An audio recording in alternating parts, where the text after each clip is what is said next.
ជាដំបូងជម្រាបសួរលោកគ្រូហើយសួស្តីមិត្តរួមថ្នាក់ទាំងអស់គ្នា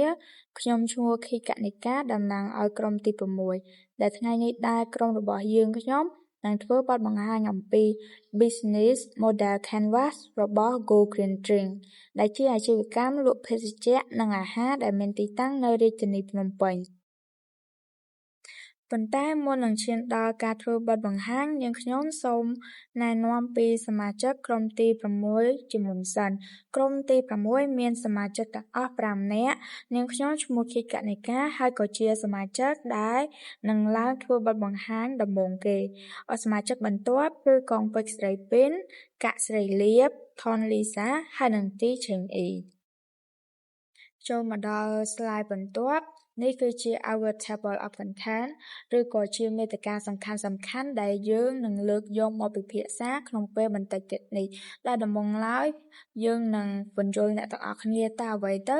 គឺជា business model canvas បន្ទាប់មកពួកយើងនឹងបញ្យល់អំពីGo Green Drink ដែលជាអាជីវកម្មរបស់ពួកយើងចំណុចបន្ទាប់ពួកយើងនៅបង្ហាញអំពីផ្នែកសំខាន់ៗទាំង9របស់ Business Model Canvas ដែលមានដូចជា Customer Segment Value Proposition Channel Customer Relationship Revenue Stream Key Resource Key Activity Key Partnership Cost of Structure and Complete Business Model of Canvas ចូលមកដល់ចំណុចទី1នៃការធ្វើបទបង្ហាញរបស់ពួកយើងតើអ្វីទៅគឺជា Business Model Canvas or what is a Business Model Canvas ដូច្នេះ Business Model Canvas គឺជាវិធីសាស្ត្រឬយុទ្ធសាស្ត្រដែលត្រូវបានប្រើសម្រាប់រៀបចំនិងវិភាគគំរូអាជីវកម្មវាជួយឲ្យម្ចាស់អាជីវកម្មអាចមើលឃើញទិដ្ឋភាពទាំងមូលនៃអាជីវកម្មនៅលើទំព័រតែមួយតែម្ដងមានន័យថា Business Model Canvas ហ្នឹងគឺអាចជួយឲ្យយើងដឹងថាតើអតិថិជនគោលដៅយើងគឺជាអ្នកណាតើយើងអាចផលិតឬក៏ធ្វើអ្វីដើម្បីបំពេញតម្រូវការរបស់ពួកគាត់យើងធ្វើដូចម្ដេចដើម្បីទាក់ទាញពួកគាត់ហើយប្រភពចំណូលសំខាន់ៗរបស់យើងបានមកពីណាហើយ Business Model Canvas ឬក៏ហៅកាត់ថា BMC មានផ្នែកសំខាន់ចំនួន9ដែលជួយឲ្យអាជីវកម្មដំណើរការបានយ៉ាងកាន់តែប្រសើរនិងមានផែនការត្រឹមត្រូវចូលមកដល់ slide បន្ទាប់ពីយើងបានស្គាល់តើអ្វីទៅគឺជា BMC ហើយឥឡូវនេះខ្ញុំនឹងបង្ហាញអ្នកទាំងអស់គ្នាអំពីសារៈសំខាន់របស់វាដែលសារៈសំខាន់ដែលខ្ញុំនឹងលើកយកមកនិយាយនេះគឺមាន5សំខាន់ទី1គឺ BMC ហ្នឹងវាជួយឲ្យម្ចាស់អាជីវកម្មពិនិត្យមើលទិដ្ឋភាពទូទៅយ៉ាងច្បាស់លាស់អំពីអាជីវកម្មទី2គឺវាជួយកំណត់ក្រុមអតិថិជនគោលដៅនិងស្វែងយល់ពីតម្រូវការរបស់ពួកគេទី3វានឹងជួយក្នុងការរៀបចំផែនការអាជីវកម្មនិងធ្វើសេចក្តីសម្រេចចិត្តទី4វាបង្ហាញឲ្យឃើញថាផ្នែកផ្សេងៗនៃអាជីវកម្មដូចជាអតិថិជនផលិតផលចំណូលនិងចំណាយមានទំនាក់ទំនងគ្នាយ៉ាងដូចម្តេចហើយចំណុចចុងក្រោយនោះ BMC ជួយឲ្យអាជីវកម្មដំណើរការកាន់តែល្អប្រសើរឬក៏កែប្រែដំណើរការនៃអាជីវកម្មហ្នឹងដោយកាត់បន្ថយកត្តាហានិភ័យនិងបង្កើនឱកាសក្នុងការរីកចម្រើននាពេលអនាគតដោយសារតែហេតុផលទាំងអស់នេះហើយទើប Business Model Canvas ឬក៏ហៅកាត់ថា BMC ត្រូវបានប្រើប្រាស់យ៉ាងទូលំទូលាយនៅក្នុងសហគ្រាសធុនតូចធុនធំក៏ដូចជាអាជីវកម្មជាពិសេសគឺអាជីវកម្មដែលទើបនឹងចាប់ផ្ដើមពីព្រោះវាបានផ្ដល់ផលប្រយោជន៍ក៏ដូចជាជួយកែលម្អអាជីវកម្មឲ្យកាន់តែ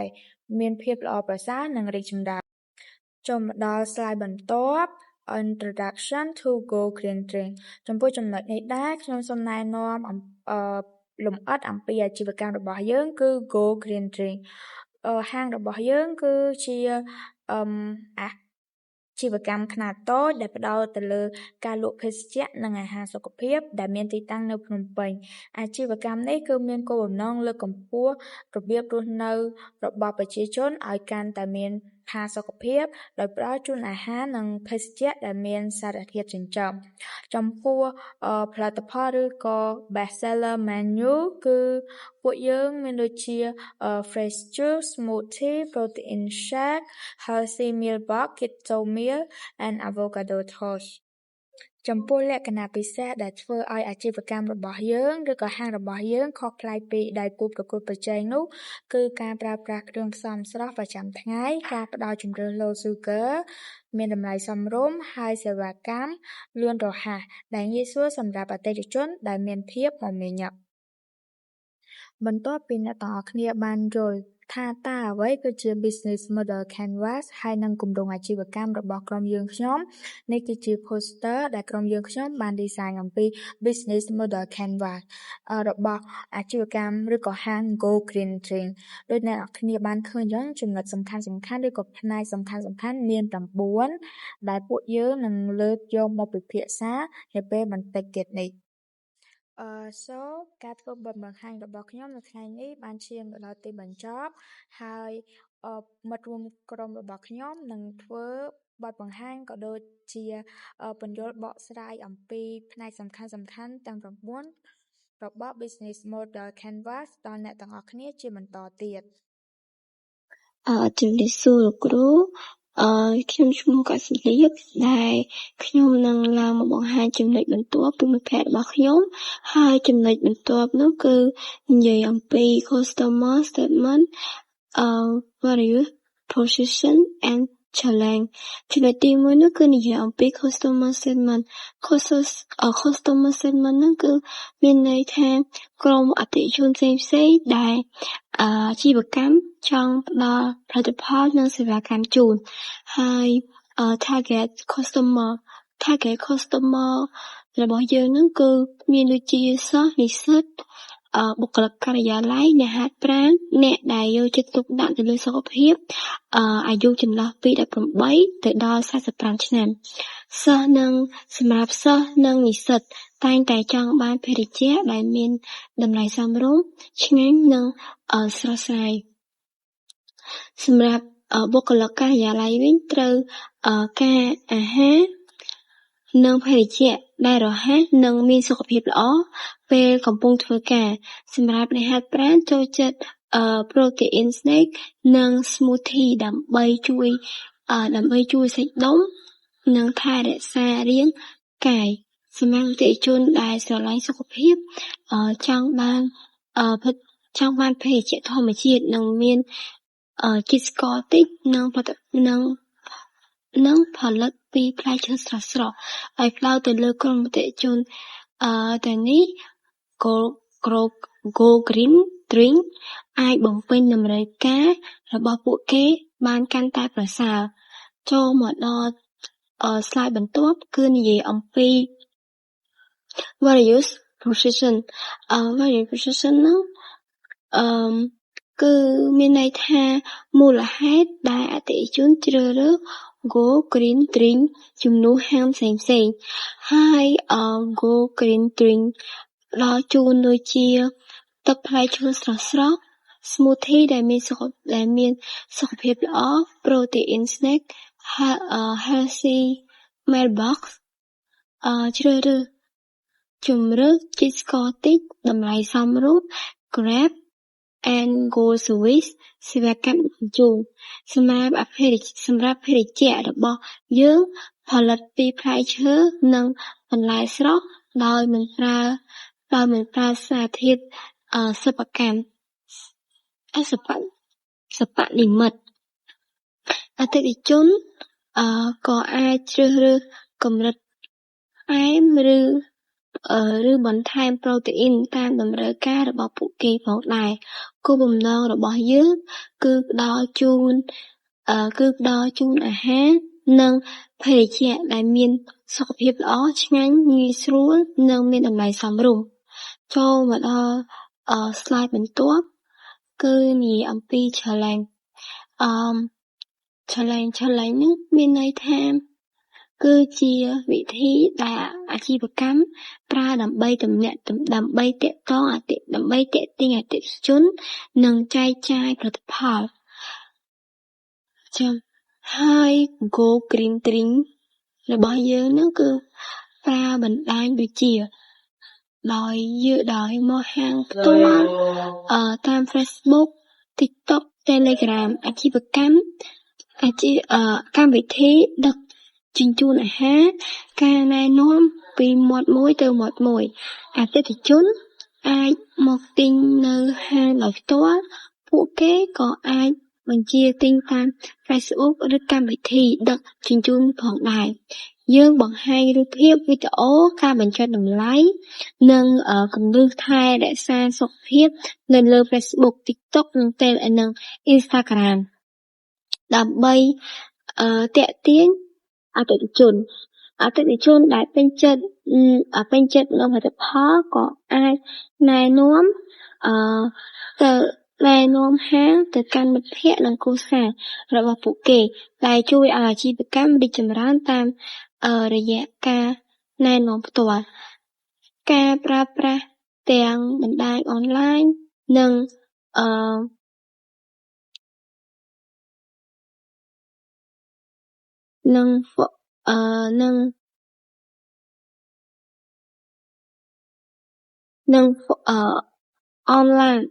អនឡាញជួយឲ្យ Go Green Drink នឹងអាចឈានទៅដល់អតិថិជនបានកាន់តែច្រើននិងមានប្រសិទ្ធភាពចំណុចរបស់ខ្ញុំបញ្ចប់ហើយខ្ញុំនឹងចូលទៅដល់ជំនាញរបស់ខ្ញុំបន្តទៀតជំរាបសួរលោកគ្រូខ្ញុំឈ្មោះថាលីសាថ្ងៃហ្នឹងខ្ញុំមកនិយាយពី Customer Relationship គោលដៅរបស់យើងមិនមែនគ្រាន់តែលក់ភេសជ្ជៈនិងអាហារដែលមានសុខភាពល្អទេតែយើងចង់ឲ្យអតិថិជនពេញចិត្តហើយត្រឡប់មកទិញម្ដងទៀតដំបូងយើងមាន Loyalty Reward ដូចជាការសន្សំបន្ទុកដែលអតិថិជនអាចយកមកប្ដូរជាភេសជ្ជៈឥតគិតថ្លៃឬការបញ្ចុះតម្លៃសម្រាប់សិស្សនិងនិស្សិតយើងក៏មាន Student Discount ដើម្បីឲ្យតម្លៃកាន់តែងាយស្រួលទិញនិងសមរម្យជាមួយថវិការបស់ពួកគេយើងក៏អាចសហការជាមួយ Gym ដើម្បីផ្ដល់ promotion ពិសេសសម្រាប់សមាជិក Gym និងអ្នកដែលចូលចិត្តថែរក្សាសុខភាពចំពោះ Social Media យើងអាចប្រើ Facebook Instagram ឬ TikTok ដើម្បីផ្សព្វផ្សាយ promotion ផលិតផលថ្មីៗនិង content ទាក់ទងនឹងសុខភាពយើងក៏ផ្ដល់លើការបម្រើអតិថិជនដោយរួសរាយរាក់ទាក់ដើម្បីឲ្យអតិថិជនមានអារម្មណ៍ល្អនិងចង់មកម្ដងទៀតចុងក្រោយអតិថិជនអាច custom ម៉េងភេសជ្ជៈរបស់ខ្លួនដោយជ្រើសរើសផ្លែឈើកម្រិតផ្អែមនិងគ្រឿងផ្សំដែលពួកគេចូលចិត្តចូលមកដល់ស្លាយបន្ទាប់ Revenue Stream មានន័យថាប្រភពដែលអាជីវកម្មរបស់យើងរកចំណូលបានចំណូលសំខាន់របស់យើងគឺបានមកពីការលក់ Fresh Juice និង Smoothie ដែលជាភេសជ្ជៈស្រស់និងមានសុខភាពល្អយើងក៏មាន Protein Shake ដែលស័ក្តិសមសម្រាប់អ្នកហាត់ប្រាណនិងអ្នកដែលចង់បន្ថែម Protein ក្នុងអាហារក្រៅពីនេះយើងក៏មាន Fruit Cup និង Yogurt ដែលជាអាហារសម្រន់ស្រស់ៗនិងងាយស្រួលញ៉ាំសម្រាប់អតិថិជនដែលចង់ញ៉ាំអាហារដែលមានសុខភាពល្អយើងមាន Healthy Meal Box និង Keto Meal យើងក៏មាន Avocado Toast ដែលអាចញ៉ាំជាអាហារពេលព្រឹកឬជាអាហារសម្រន់បានចុងក្រោយយើងអាចរកចំណូលបន្ថែមពី Delivery Fee នៅពេលអតិថិជនកំងឲ្យយើងដឹកជញ្ជូនទៅផ្ទះសរុបមកដោយសារយើងមានទាំងភេសជ្ជៈអាហារសម្រន់និងអាហារដែលមានសុខភាពល្អជាច្រើនប្រភេទយើងអាចទាក់ទាញអតិថិជនបានច្រើនប្រភេទនិងមានប្រភពចំណូលច្រើនសម្រាប់អាជីវកម្មរបស់យើងជំរាបសួរលោកគ្រូខ្ញុំឈ្មោះទីឆេងអ៊ីខ្ញុំនឹងធ្វើការបកស្រាយនៅ slide បន្ទាប់គឺ Key Resources មានន័យថាធនធានសំខាន់ដែល Go Green Drink ពួកយើងត្រូវការដើម្បីអាចដំណើរការអាជីវកម្មបានជោគជ័យ ហើយ resource ដែលពួកយើងត្រូវការមានដូចជាផ្លែឈើនិងបន្លែស្រស់ៗដែលវាគឺជាវត្ថុធាតុដើមសំខាន់ដើម្បីឲ្យពួកយើងអាចផលិតជាទឹកផ្លែឈើនិងម្ហូបអាហារដែលមានសុខភាពល្អដល់អតិថិជនទី2គឺ Juice and Smoothie Machine ដែលវាជួយឲ្យយើងអាចដំណើរការក្នុងការផលិតភេសជ្ជៈនឹងបានលឿនហើយមានប្រសិទ្ធភាពមួយទៀតគឺ Employee ដែលពួកគាត់មានតួនាទីក្នុងការរៀបចំផលិតផលបម្រើអតិថិជនក៏ដូចជាគ្រប់គ្រងការបញ្ជាទិញអីផ្សេងៗសម្រាប់ទី4គឺ Store Location ដែលវាក៏សំខាន់ដែរដើម្បីពួកយើងងាយស្រួលក្នុងការទាក់ទាញអតិថិជនដូចជាសិស្សនិស្សិតបុគ្គលិកការិយាល័យក៏ដូចជាអ្នកហាត់ប្រាណមួយទៀតគឺ Packaging ដែលវាអាចជួយការពារផលិតផលរបស់ពួកយើងហើយបង្ហាញពីភាពជាអាជីវកម្មដែលយកចិត្តទុកដាក់ទៅលើបរិស្ថានគឺផលិតផល eco-friendly មួយទៀតគឺ Brand and Social Media ដូចជា Facebook, TikTok ក៏ដូចជា Instagram ដែលវាជួយផ្សព្វផ្សាយពីផលិតផលរបស់ពួកយើងហើយងាយស្រួលក្នុងការទាក់ទងជាមួយអតិថិជនដែរឥឡូវចូលមកដល់ slide បន្ទាប់គឺ Key Activity ដែល Key Activity ហ្នឹងមានន័យថាសកម្មភាពសំខាន់ដែល Go Green Drink ពួកយើងធ្វើជាប្រចាំដើម្បីដំណើរការអាជីវកម្មទី1គឺពួកយើង preparing healthy food ហើយនិង drink ដែលយើងរៀបចំជា fresh juice, protein shake ហើយ healthy meal សម្រាប់អតិថិជនមួយទៀតគឺ purchasing fresh ingredient យើងត្រូវទិញផ្លែឈើបន្លែក៏ដូចជាគ្រឿងផ្សំផ្សេងស្រស់ជាប្រចាំដើម្បីរក្សាគុណភាពផលិតផលរបស់ពួកយើងមួយទៀតគឺ marketing and promotion យើងប្រើ social media ការបញ្ចុះតម្លៃនិងកម្មវិធី loyalty ដើម្បីទាក់ទាញនិងរក្សាអតិថិជនមួយទៀតគឺ customer service យើងផ្ដល់សេវាកម្មលឿនហើយរួសរាយរាក់ទាក់និងមានគុណភាពដើម្បីឲ្យអតិថិជនមកកាន់ហាងយើងហើយទៅវិញប្រកបដោយបទពិសោធន៍ល្អៗមួយទៀតគឺ delivery យើងផ្ដល់សេវាដឹកជញ្ជូនដើម្បីឲ្យអតិថិជនអាចទទួលបានផលិតផលក៏ដូចជាគាត់ទិញបានយ៉ាងងាយស្រួលដោយគាត់នៅផ្ទះនៅសាលាឬមួយក៏កន្លែងធ្វើការក៏អាចទិញបានដែរចុងក្រោយគឺ developing new menu item យើងបង្កើតមុខម្ហូបនិងភេសជ្ជៈថ្មីដើម្បីឆ្លើយតបទៅនឹងតម្រូវការអតិថិជនក៏ដូចជាសម្របទៅតាមចំណង់ចំណូលចិត្តអតិថិជនសម្រាប់ slide បន្ទាប់ទៀតគឺ key partnership ដែល key partnership មានន័យថាដៃគូសំខាន់ដែលជួយឲ្យ Go Green ពួកយើងអាចដំណើរការនិងពង្រីកអាជីវកម្មបានហើយដៃគូទាំងអស់នោះមានដូចជាទី1គឺ fresh fruit and vegetable supplier ដែលពួកគាត់គឺផ្គត់ផ្គង់ផ្លែឈើនិងបន្លែស្រស់ដែលមានគុណភាពមកឲ្យពួកយើងមួយទៀតគឺ packaging supplier គឺយើងត្រូវការផ្គត់ផ្គង់កែវប្រអប់ក៏ដូចជាសម្ភារៈវេចខ្ចប់ផ្សេងដែលជាប្រភេទ eco friendly ទី3គឺ delivery platform ដែលវាជួយដឹកជញ្ជូនផលិតផលទៅដល់អតិថិជនហើយជួយបង្កើនការលក់នៅតាមប្រព័ន្ធអនឡាញផងដែរចុងក្រោយគឺ gym and fitness center ដែលយើងអាចសហការគ្នាជាមួយពួកគាត់ដើម្បីផ្សព្វផ្សាយពីភេសជ្ជៈនិងម្ហូបអាហារសុខភាពរបស់ពួកយើងទៅកាន់អ្នកហាត់ប្រាណដែលពួកគាត់ស្រឡាញ់សុខភាពដែរឥឡូវចំណុចខ្ញុំបានបញ្ចប់ហើយចូលដល់ចំណុចបន្ទាប់បកគោលទៅឲ្យមិត្តភ័ក្តិរបស់ខ្ញុំជាសួរលោកគ្រូខ្ញុំឈ្មោះកងពេជ្រសិតពេនឥឡូវនេះខ្ញុំបង្ហាញពី cost structure ជាដំបូងតើ cost structure នេះមានន័យថាម៉េច cost structure មានន័យថាចំណែកទាំងអស់ដែល Go Green Drink ត្រូវចំណាយដើម្បីដំណើរការអាជីវកម្មជារៀងរាល់ថ្ងៃការយល់ដឹងអំពីចំណែកទាំងនេះមានសារៈសំខាន់ណាស់ព្រោះវាជួយឲ្យអាជីវកម្មអាចរកប្រាក់ចំណេញខណៈពេលដែលនៅតែរក្សាតម្លៃឲ្យសមរម្យសម្រាប់អតិថិជនឥឡូវនេះខ្ញុំនឹងបង្ហាញពីចំណុចមួយនិងបញ្ចូលអ្នកនរគ្នាទី1 rent ថ្លៃជួល So ឥឡូវនេះខ្ញុំនឹងបង្ហាញពីចំណុចមួយនឹងបញ្ចូលអ្នកនរគ្នាទី1 rent ថ្លៃជួលទីតាំង Go Green Drink ត្រូវបង់ថ្លៃជួលហាងជារៀងរាល់ខែការជ្រើសរើសទីតាំងដែលនៅជិតសាលាការិយាល័យឬកន្លែងហាត់ប្រាណអាចជួយទាក់ទាញអតិថិជនឲ្យកាន់តែច្រើនប៉ុន្តែថ្លៃជួលក៏អាចខ្ពស់ជាងមុនផងដែរទី2 Employee Salary ប្រាក់ខែបុគ្គលិកអាជីវកម្មត្រូវបង់ប្រាក់ឲ្យបុគ្គលិកដែលទទួលខុសត្រូវក្នុងការរៀបចំភេសជ្ជៈនិងអាហារបម្រើអតិថិជនគ្រប់គ្រងការកម្មង់និងថែរក្សាអនាម័យក្នុងហាង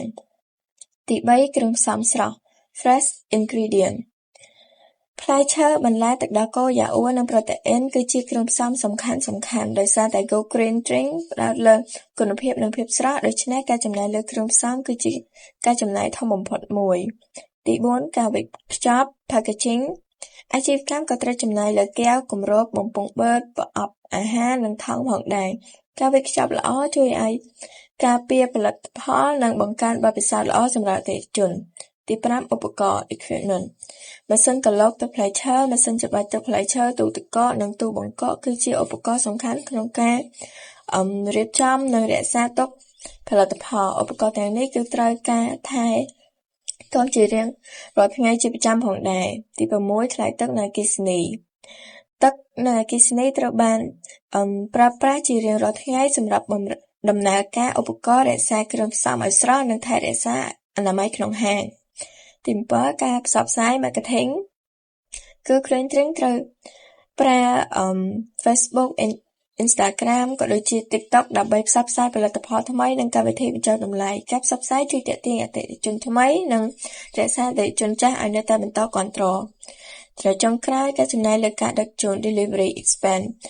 អាជីវកម្មក៏ត្រូវបង់កម្រៃជើងសារឲ្យវេទិកាដឹកជញ្ជូនឬចំណាយផ្សេងៗទាក់ទងនឹងសេវាដឹកជញ្ជូនដើម្បីឲ្យអតិថិជនអាចបញ្ជាទិញបានយ៉ាងងាយស្រួលនិងឆាប់រហ័សផងដែរឥឡូវយើងចូលមកដល់ Business Model Canvas Go Green Drink សហការជាមួយអ្នកផ្គត់ផ្គង់ផ្លែឈើនិងបន្លែគ្រប់គ្រងសម្ភារៈវេចខ្ចប់វេទិកាដឹកជញ្ជូននិងកន្លែងហាត់ប្រាណដៃគូទាំងនេះជួយផ្គត់ផ្គង់គ្រឿងផ្សំដែលមានគុណភាពនិងជួយឲ្យអាជីវកម្មអាចទៅដល់អតិថិជនបានកាន់តែច្រើនអាជីវកម្មប្រើធនធានសំខាន់ដូចជាបុគ្គលិកឧបករណ៍គ្រឿងផ្សំនិងទីតាំងហាងដើម្បីផលិតភេសជ្ជៈនិងអាហារដែលមានគុណភាពជារៀងរាល់ថ្ងៃតម្លៃដែល Go Green Drink ផ្ដល់ជូនអតិថិជនគឺភេសជ្ជៈនិងអាហារដែលស្រស់មានគុណភាពល្អតម្លៃសមរម្យនិងងាយស្រួលទិញអាជីវកម្មទៅដល់អតិថិជនតាមរយៈហាងបណ្ដាញសង្គមនិងកម្មវិធីដឹកជញ្ជូនអាហារដើម្បីរក្សាទំនាក់ទំនងល្អជាមួយអតិថិជន Go Green Drink ផ្ដល់បានសមាជិកការបញ្ចុះតម្លៃសម្រាប់សិស្សការបង្កើតភេសជ្ជៈតាមតម្រូវការនិងសេវាកម្មប្រកបដោយភាពរួសរាយរាក់ទាក់ចំណូលរបស់អាជីវកម្មបានមកពីការលក់ទឹកផ្លែឈើ Smoothie Protein Shake ប្រអប់អាហារសុខភាពនិងថ្លៃសេវាដឹកជញ្ជូនជាចុងក្រោយចំណែកទាំងអស់ត្រូវបានបង្ហាញនៅក្នុង Cost Structure ដែលត្រូវគ្រប់គ្រងឲ្យបានល្អដើម្បីធានាថាអាជីវកម្មអាចរកប្រាក់ចំណេញបានសរុបមក Business Model Canvas ទាំង9ផ្នែកបង្ហាញយ៉ាងច្បាស់ពីរបៀបដែល Go Green Drink បង្កើតតម្លៃសម្រាប់អតិថិជននិងដំណើរការអាជីវកម្មប្រកបដោយប្រសិទ្ធភាពនេះចូលមកដល់សេចក្តីសន្និដ្ឋាន In conclusion Business Model Canvas គឺជាឧបករណ៍ដ៏មានប្រយោជន៍ដែលអាចជួយឲ្យយើងយល់ដឹងពីរបៀបដែលអាជីវកម្មដំណើរការសម្រាប់ Go Green Drink Business Model Canvas បង្ហាញថាអាជីវកម្មបង្កើតតម្លៃដោយផ្ដល់ជូននូវអាហារនិងភេសជ្ជៈដែលមានសុខភាពល្អតម្លៃសមរម្យនិងមានភាពងាយស្រួលវាបង្ហាញថាអតិថិជនគោលដៅជានរណាអាជីវកម្មទៅដល់ពួកគេដោយរបៀបណានិងរកចំណូលពីប្រភពអ្វីខ្លះតាមរយៈការគ្រប់គ្រងធនធានឲ្យមានប្រសិទ្ធភាពការគ្រប់គ្រងចំណាយនិងការសហការជាមួយដៃគូល្អៗ Go Green Drink មានឱកាសល្អក្នុងការរីកចម្រើននិងប្រកួតប្រជែងនៅក្នុងទីផ្សារអាហារនិងភេសជ្ជៈសុខភាពសូមអរគុណលោកគ្រូនិងអ្នកអរគ្នាចំពោះការយកចិត្តទុកដាក់ស្ដាប់